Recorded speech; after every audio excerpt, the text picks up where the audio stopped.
Peter, I'm sorry. I usually only get on Facebook to look at Star Wars news and Lord of the Ring news, and I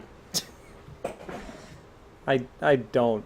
Anyway, here's the bottom line: the Lord of the Rings stuff that we know is what's in the Third Age of Middle Earth, and when Aragorn is crowned king at the end of the Return of the King, you know that scene when the hobbits bow and Aragorn walks up and he says, "My friends, you bow to no one." I always cry at that scene. That's the beginning of the Fourth Age. And Tolkien wrote about 10 pages worth of that Fourth Age. And you can find it in an appendix of one of the sons' amalgamation of all of the books that Christopher Tolkien put together after the old man's death. And it was, of course, quintessential Tolkien. It was, the world's great, everything's awesome, but then he lays this, there's still some darkness in the world, and he just leaves that door open. So, the Tolkien universe that we know of is just a sliver of the Third Age. Turns out the Second Age, that's when the epically badass shit happened. The epically badass shit, as it pertains to the Third Age. You go back to the First Age, when you had the Valar, the children of Ilúvatar, the god character. About a dozen of them, I think. They're the ones that really are the foundation of... There's the god character, and he created the Ilúvatar, and they then were they're far more powerful than the Greek demigod, because they could create life. And the Valar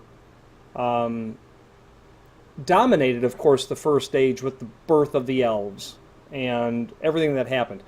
But come the Second Age, when you had the epic throwdowns between Sauron, his boss, all the creatures, the fleet of war dragons, the Balrogs. You saw one Balrog in the Two Towers.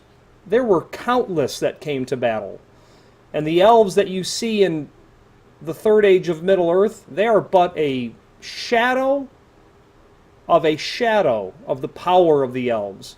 So the idea that Amazon, who's flush with cash, can go into a Game of Thrones level of production quality and bring these stories that already exist, no one has to invent them, they're in the pages, is outrageously exciting to me. Because as George R.R. Martin said of J.R.R. Tolkien, what Tolkien did was he created these outrageously deep, detailed worlds. And it's because of Tolkien's genius, just the fact that the guy was probably the biggest bookworm of all time.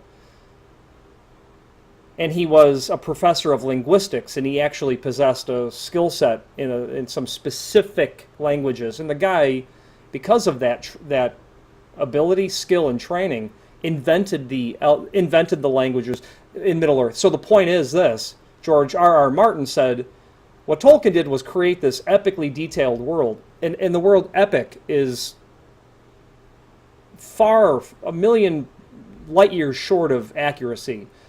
This guy told you about this hobbit, that hobbit's 15 cousins, their moms, their dads, and all of the shit that they did for the last 400 years. And it's all there. George R.R. Martin said that's what made the shit great. Because the deeper you went, the deeper you would discover.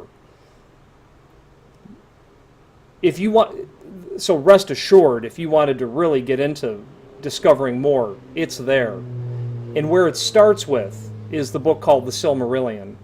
That's I've read The Hobbit when I was a kid. I read The Lord of the Rings. I've read them both multiple times. The books, the whole nine yards. Everyone knows I'm a nerd about it. And it's only because I'm interested and I've read the stuff. And I've gone deeper. But the threshold of going deeper is to go to the beginning. And that's the Silmarillion. If you're going to try to tap that, the advice that I took, don't get hung up on names or dates. Don't even try to remember any of it. It's far too complex in terms of how much is given from Tolkien. Just read it. And you will get lost into the stream of stories that will... You think Smaug was a badass? No. You want to learn about Glaurung. That's the badass dragon. You want to talk about Sauron? You think he's a bad guy? His boss could have snapped his fingers and crushed Sauron's skulls just with a thought. So if Amazon is going to take that super juicy stuff in the Silmarillion and bring it to life, it's awesome. And why is that cool? Well, a lot of the elves that you already know, they were alive in the Second Age. You know that Elrond was there. He was there when Isildur cut the ring. He was there. He saw the power of men fail, or whatever that quote is. Because these elves have been there. Galadriel, she goes back through the entire Third Age, through the entire Second Age, and goes back to Valinor. So if they can expertly tie all this stuff that will be new to so many people and bridge it with a character or a couple that you already know, you will be in hook, line, and sinker.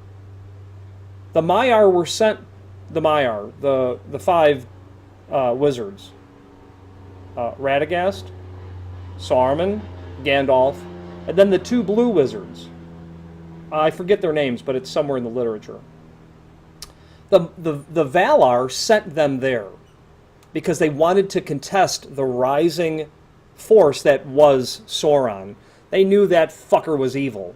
But these much more powerful than demigods could not interfere. They're gods. They would not interfere with the actual trivial bullshit of Middle-earth. But they would kick that little stone and let it roll down the hill so that it just gets to the water's edge. And they sent the Maiar to contest the will of Sauron, as it's quoted in the book. So what about the story where it's that council where the Maiar are, where the Valar are saying, "Hey, Saruman, you're the greatest of all these guys. Guess what, bitch? You're going to Middle Earth. You're going to start to work behind the scenes against this guy that we are pretty sure is going to go bad someday. And you're going to take Radagast with you." And Sauron was like, "Oh, dude, don't make me take this knucklehead with me. I don't even like the guy." And Radagast, he didn't give a shit about it. He was busy with other stuff. And then Gandalf entered and saw all this happening. And Gandalf spoke to Aule, or whoever of the 12 Valar were there, his sponsor, so to speak, his big. And he's like, "Man, dude, I got a lady." He's like, "Dude, I know you're gonna send me, but I'm scared to go. I'm scared of that fucking guy." And she's like, "I know, we're all scared of that fucking guy." But Gandalf, and it comes back, through the Lord of the Rings. If you can't do it, no one will. And that's why it's so powerful that if they can tap what we all want to be told. We know that you're weak and scared, but you can do it. Anyway, so you see that epic fame. Now, imagine if they go back to that episode very early in the Second Age and say, "Let's start right there. Let's start right there with you guys." Because the events of the Third Age that you're familiar with, don't quote me, but it's like 4,500 years later or 3,000 years later, okay? So I think that the potential is outrageously epic. But if you don't get into the Lord of the Rings, if you don't get into anything beyond the literature, Lord of the Rings and The Hobbit, that's okay. Because the advice I took was, don't get hung up on the names. Just go with it. Just enjoy the fantasy at large. But in my opinion, if they're going to bring a faithful representation to the literature, then I say dive in and just go with it. Because some of it will be utterly impossible to comprehend from Tolkien, from the Silmarillion. But so much more of it, you will literally, again, in that stream, you will follow a story about these characters. Why do the elves and dwarves fucking hate each other? Why do they fucking hate each other? It's all described in the Silmarillion. It's because the fucking elves wouldn't make with the money. They wouldn't pay the dwarves.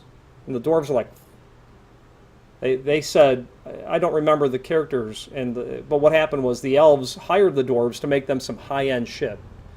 Dwarves came in and made that high-end shit. The elves started playing, gypsy switching them. Come back next Tuesday. The guy who signs the check's not here. Well, that's why they hate each other. So you learn all of that stuff. Every detail that's in Lord of the Rings came from somewhere, and much of it's talked about. I am glad we've had this opportunity to talk. It's far too few opportunities that you and I have to discuss such things of important magnitude.